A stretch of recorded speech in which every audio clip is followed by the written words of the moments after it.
then my x at 1 won't be real equal to x1. So my y hat 0 won't be equal to y0. My y hat 1 won't be equal to y1. Alright? And however, my x2 will be equal to my x2. And my y hat 2 will be equal to y hat y2, and so on. xn equal to xn, and y hat n equal to yn.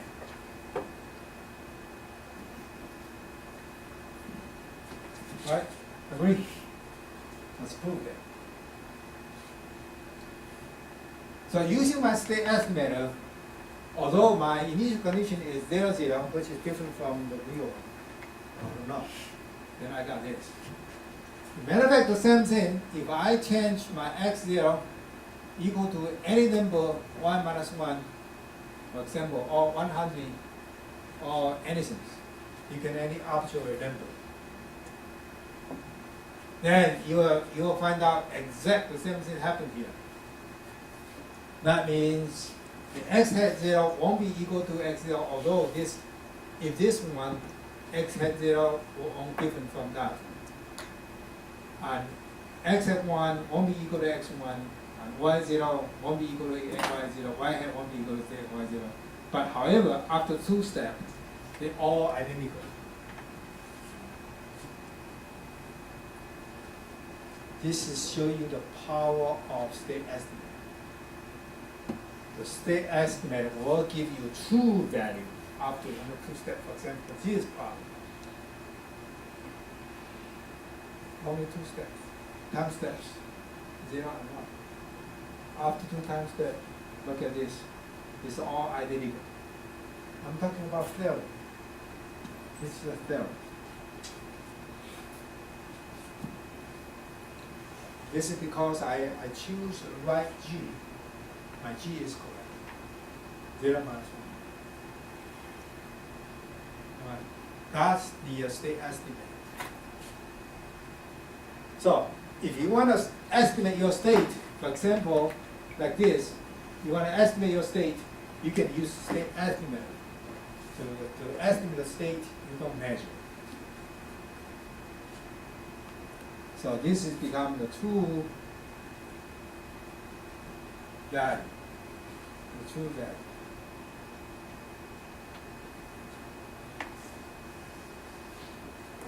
So for this problem, for this example, it takes me only 2 steps to converge to the true value. Doesn't matter what your initial condition is. Your initial condition can be any value. Can be any value. After 2 steps, will converge to the true value. If you don't trust me, go home and put different value in here. Then you got that. Of course, if your initial guess, your initial condition is exactly the same as your true initial condition, then you don't need 2 steps. You'll get that. But that's called mission impossible. Understand now? Understand about state estimate. That is important. So that state estimate of sense is the one used all the time in control theory and also in control applications. Because later on, all the control you learn will be state feedback. The state feedback is I need state estimate. Because, for example, this building, by measurement, maybe only 1 census at a time. That's all I have. Then how can I estimate the displacement of the first floor, second floor, third floor? Then you need state estimator to estimate those. Under the assumption that your A, B, C, D are correct. If your A, B, C, D have some error, then your state estimation will have to happen.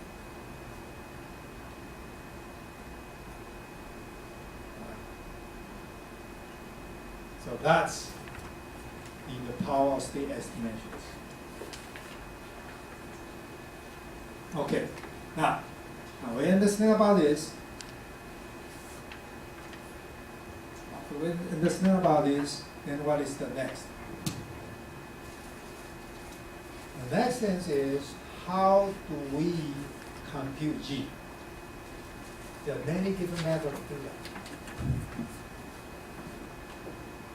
There's some system identification method. If you took my class last semester, then we'll show you a system identification method to identify A, B, C, D, and G. You can identify those values from your experimental data. Okay. Any questions? Now, if you look at state estimate, there's a whole book, sometimes in a volume, 2 volumes, to talk about state estimate. And I use only a few slides, only 2 or 3 slides to give you a state estimate. This is the simplest you can get. There's a lot of film talk about state estimations, because A, B, C, D usually are not very accurate. If the A, B, C, D are not very accurate, then what kind of observer G are we supposed to have? So there's called optimum G.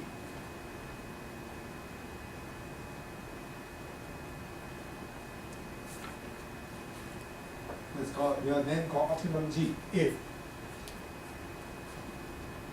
if system has uncertainties.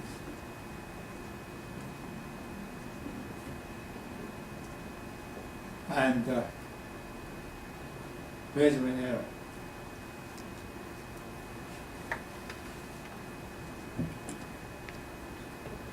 All right. So if system has uncertainty and measurement error, that means my A, B, C, D are really not exact. That is A, B, C, D are not exact.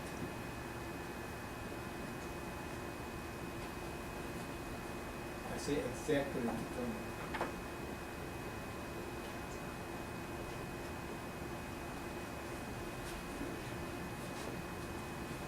Then there's they are called optimum G you can get. Assume those, if assume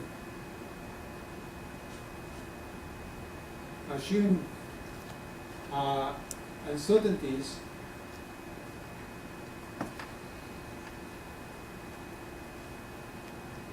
and measurement error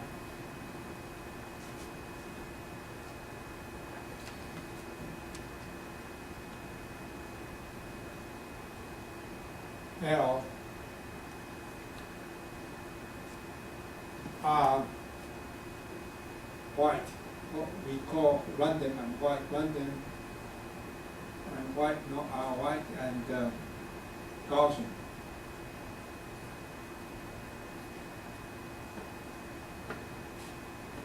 Then optimum G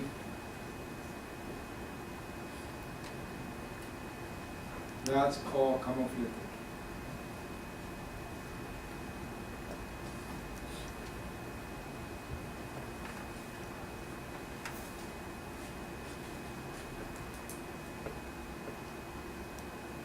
Still Gaussian.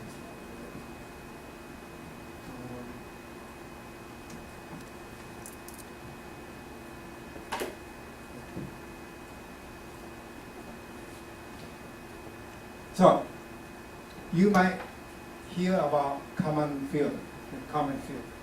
The common field is not nothing but just observe the optimum G.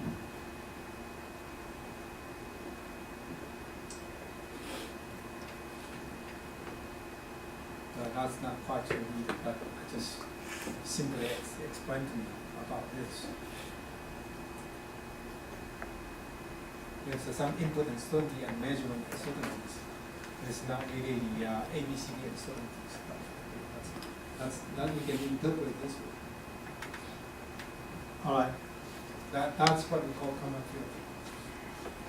All right, I think the next chart, after this, we already complete the state estimations, observers things. We talk about that right now, and that's all we can do at this moment. I don't want to spend too much time here. The next subject is we call the finite difference model. It's this is the model that also used in the controller design quite often. So we'll discuss about this. Take 10 minutes break.